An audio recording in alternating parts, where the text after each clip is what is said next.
Hey guys, what's going on? Welcome back to Adeline's Horror World. My name is Adeline, of course, you guys already know that. So, I will explain myself for just a minute.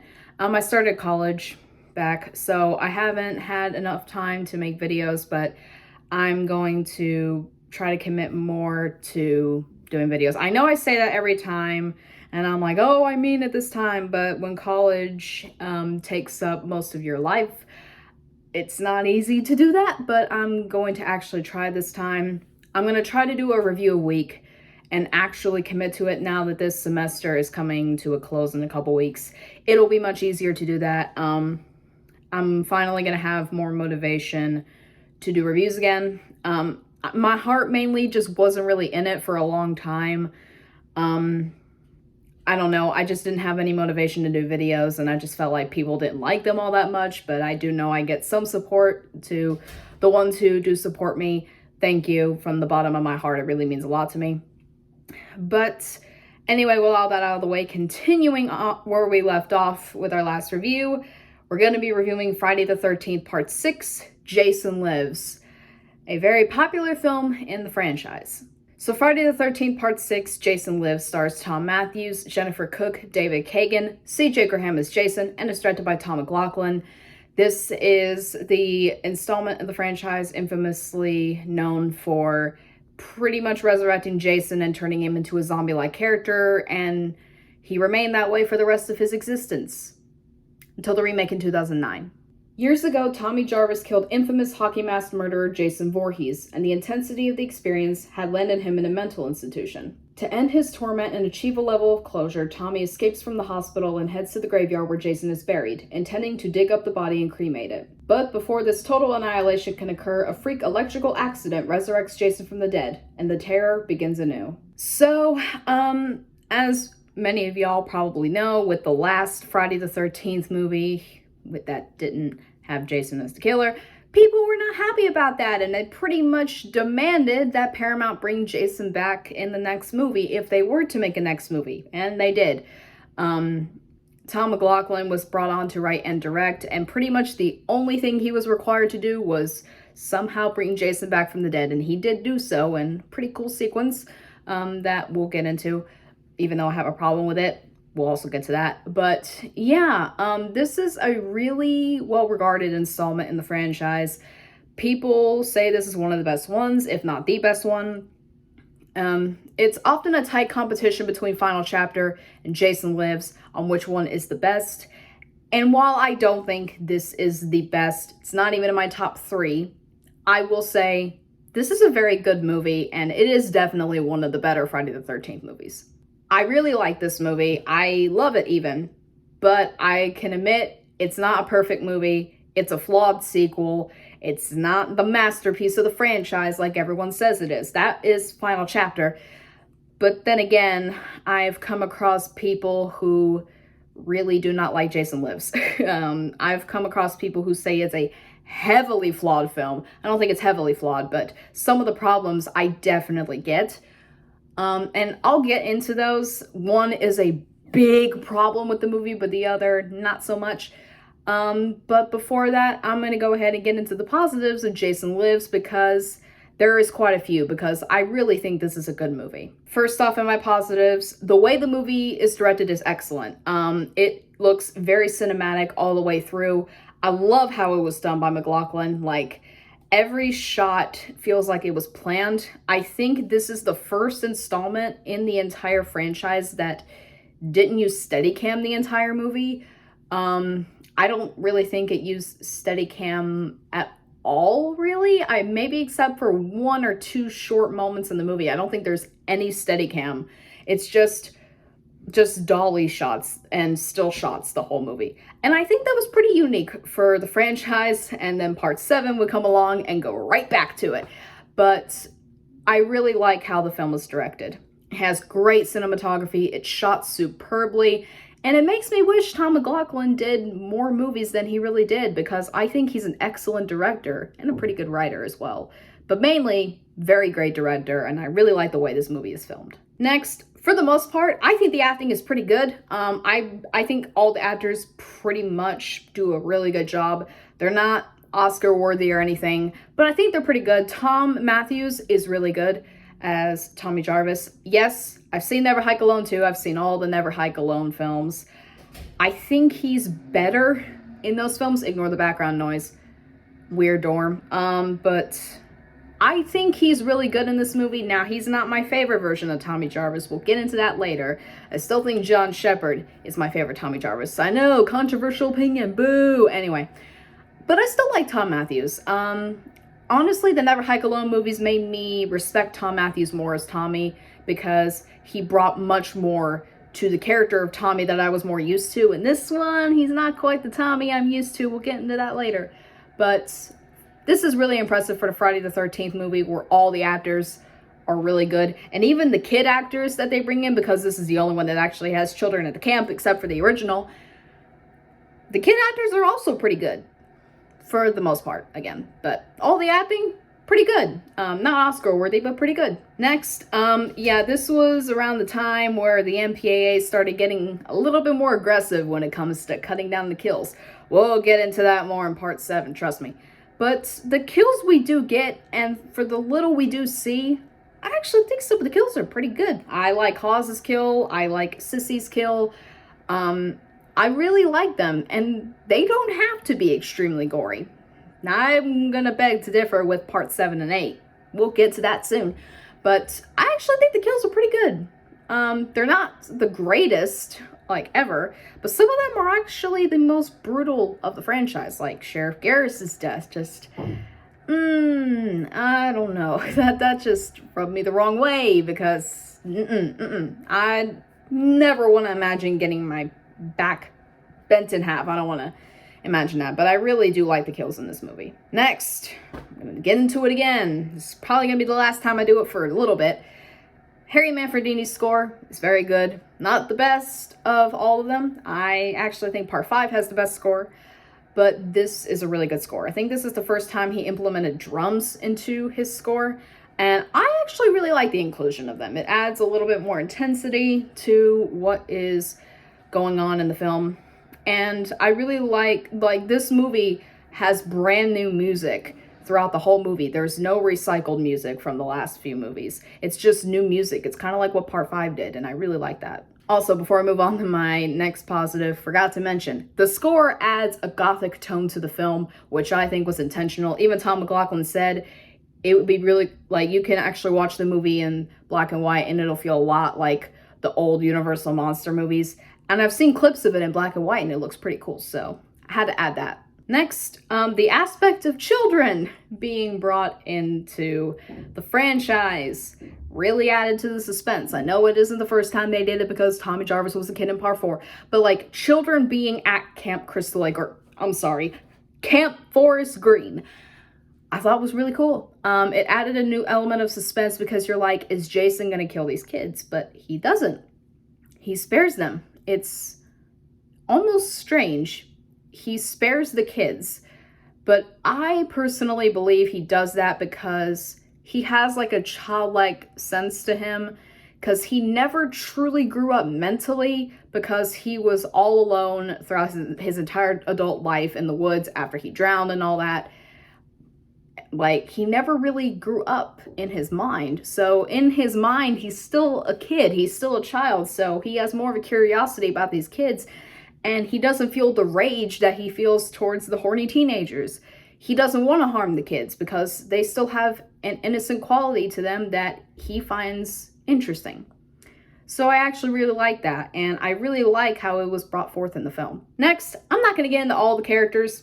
I'll say I do like Tommy. For the most part, I like Megan. I think she's a really cool character, and I like the other counselors. But I want to talk about Sheriff Garris specifically.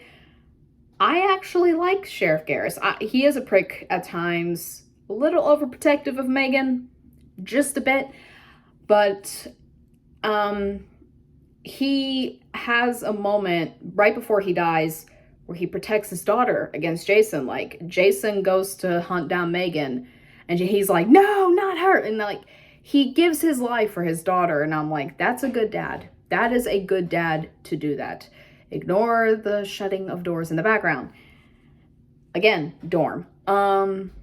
But I really like that moment for his character. Like, it really shows you how much he loves his daughter and how far he'll go to protect her. And that's why I really like him. And like all the kids at the camp, once he knows something is really badly wrong, he instantly steps up to keep them safe. I really like that about his character. Like, it's just, I don't know, man. Like, I like him. I like him, and it really hurt to see him die, but at least it was a cool death, I guess. And finally, I really like CJ Graham as Jason. Now, I know it's not him for the entirety of the movie. I think for a bit of the movie, it was someone else, but they changed it to CJ Graham. I won't get into why, because I don't know. It's just pointless to talk about why. It was a really dumb reason for them to change actors, but I do like CJ Graham as Jason. I think he's a really good Jason. He's one of the better ones. Not quite the biggest fan of the look of Jason. Like, why would he care about wearing gloves? And why, well, I mean, the tool belt I get, but the gloves, really? Why would he care about that? But, like, I really like the way he portrayed Jason, like, almost robotic, because he was, CJ Graham in real life was in the military. Thank you for your service. But, like, he had military training and all that stuff, and funny behind the scenes stuff happened because of this. Like, Nancy McLoughlin, I think that's her name, who used to be Thom McLaughlin's wife, she plays Lisbeth in this movie, and I bet everybody knows the story about how she was nearly killed filming her death scene in real life. Like, when she's in the Volkswagen and she dives across to get out of the car after Jason murders Darren, CJ Graham was supposed to stab the spear through the windshield into the driver's seat where she was. And in the novelization, which I'll talk about in a minute, does have that happen. But in the film, in the actual footage they shot, CJ Graham just followed his target, which was Nancy McLoughlin, and instead directed the spear to her and impaled the passenger seat, missed her by inches. He nearly killed her for real. That's terrifying. Like, no, that makes me almost change my mind about wanting to do a Friday the 13th movie one day. Almost. But I do like CJ Graham as Jason, and I think he's one of the best ones, but he's not as good as the next Jason we'll get to in the next review, who I met, by the way. Moving on to one mixed element I have, it's just one. Some of the jokes are not the funniest. Some of them don't quite land as well as others. Mainly one specific joke when the misogynistic paintball player, the sexist paintball player, gets killed by Jason and he flies into the tree, and you know what happens.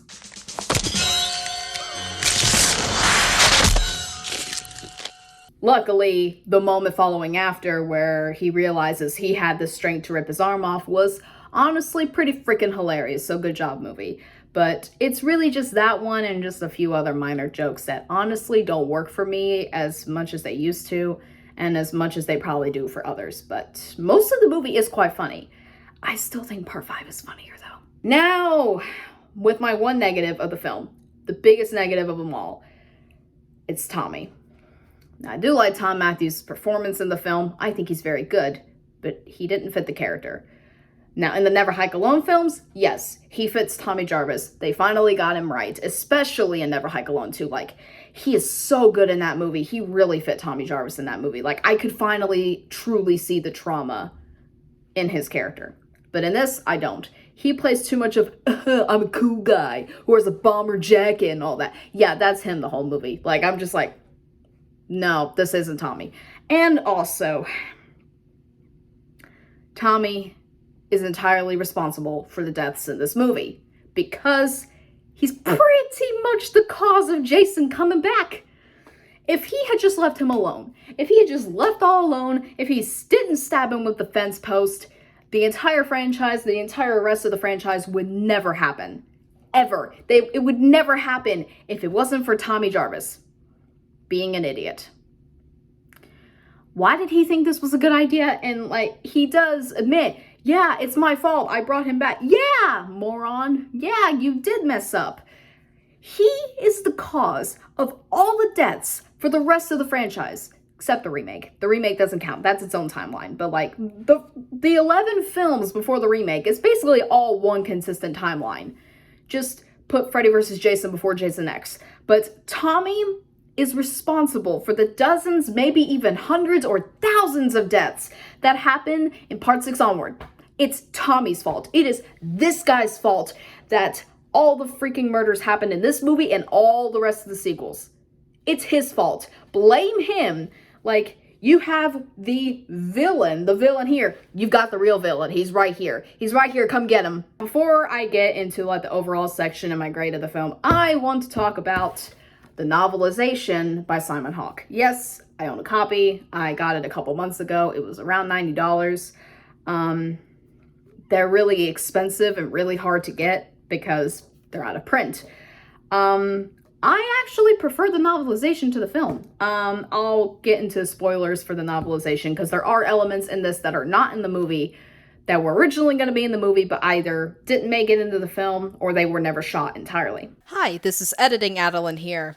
I never talked about said spoilers. My bad. It's basically just the ending of the book.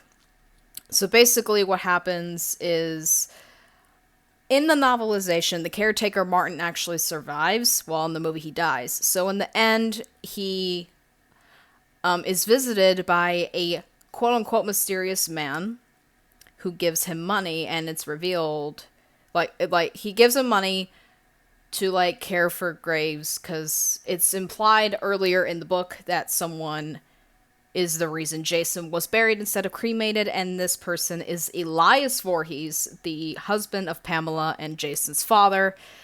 And honestly, I think this would have been a really cool ending for the movie.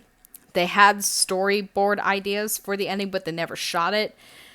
The only reason Martin was killed was because test audiences, or they wanted more kills.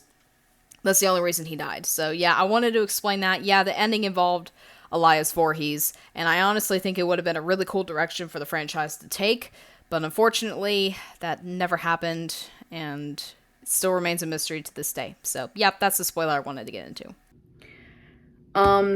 This book has more of a gothic feel than the movie does. I think the book is really scary, the way Jason is described.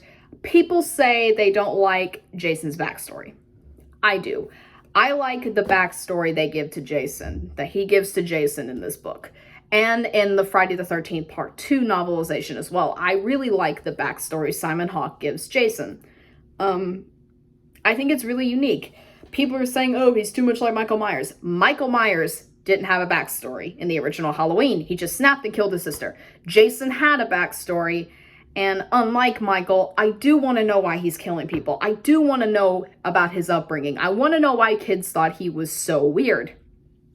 The way Simon Hawke did it in this book is honestly really creepy. And I'm going to shout out a YouTube channel, Slash Tracks, or as a lot of you may know, the 80s Slasher Librarian. He narrated this book. Honestly, his narration of this book made it even creepier.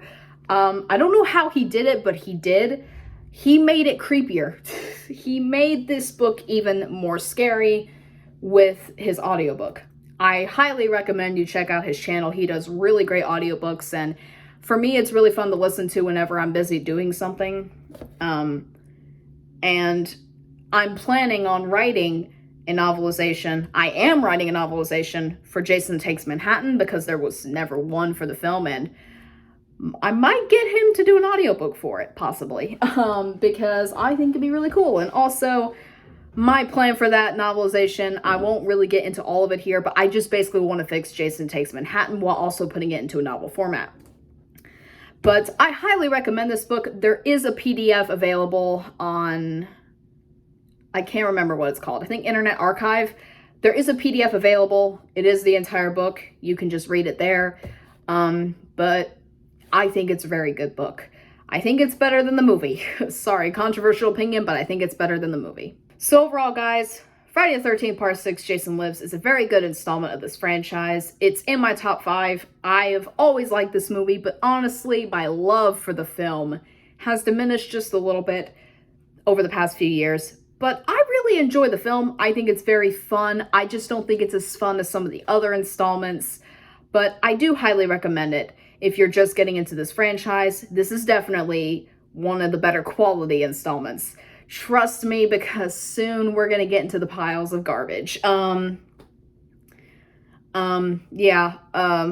we basically passed the bottom of the barrel already because, spoiler alert, I think part 3 is the worst. But this is a very good film. I highly recommend it. The story is really good, but it's cliched. It's cliche, but still good. I think the writing is really good. I've read the script for the film, and it was written really well. I'll have to give Thom McLoughlin that. The overall vibe of the movie, I think, is really cool and honestly really creepy at times. It does have a creepy atmosphere, unlike some of the others.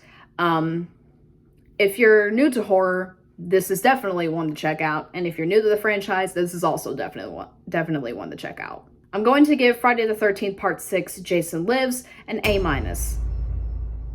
So what do you guys think of Friday the 13th Part 6 Jason Lives? Let me know in the comments below. Do you like this movie? Do you hate this movie? Do you love this movie? Or are you in the middle? We can debate about it in the comments below. So be looking forward to my review of Friday the 13th Part 7 The New Blood next week, where I will talk about some certain actors from the movie that I've actually met recently. So be looking forward to that, and be looking forward to future reviews. I will commit, I promise, I will commit. What on earth is that noise? Stop it. Stop it.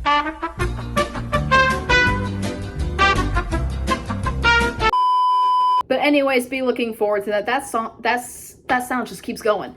Just ignore that. That's just the dorm. But be looking forward to future reviews on this channel, and be looking forward to future content. If you like this video, definitely press the like button and click the subscribe button, and also switch your notifications to all. That way you'll be notified for all my future content. And yeah, because sometimes my videos might not be recommended, because that's how it goes for a lot of YouTubers. So anyways, guys, I guess that's pretty much it. So anyways, I'm Adeline. This is Adeline's Horror World, of course. You guys already know that. I love all you guys to death. And until next time,